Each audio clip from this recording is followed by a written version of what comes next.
नर्ला blocker विभिन्न अंचल बारा आतंक चिंतार चाषी अदिनिया वर्षा सहित बारा उपद्रव चाषी मुंड व्यथार कारण साजिश। चलित वर्ष नियंटिया वर्षा सत्वे अति कष्ट धान चाष करते नर्ला ब्लॉक अंतर्गत रुप्रा रोड बल्पसपुर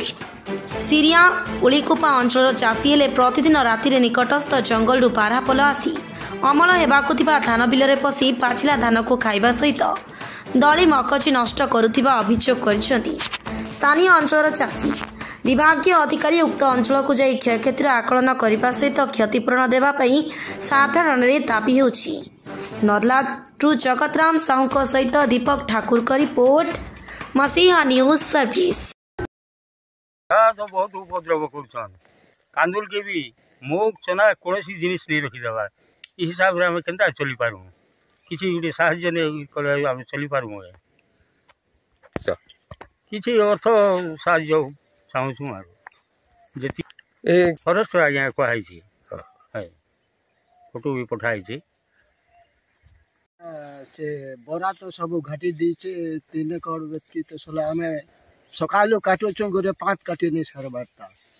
एंता रकम घाटी दीचे पूरा तो धान मोरा लाबर कर दीचे। मोर ना राजकुमार प्रधान ग्राम बल्पसपुर आम 3.5 एकड़ चाष कर बरा सब आसिक माड़ी खुंदी सब देला काटी नहीं होचे जेनटा कि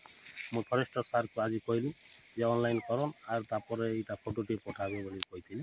आ से मो टाइम मिलले हम करबी बोली कहिथिले आ तापर हमके किछ सहायता दियन आर किछ एते खर्चा हला पर किछ काटी हेबा नै किछ नै।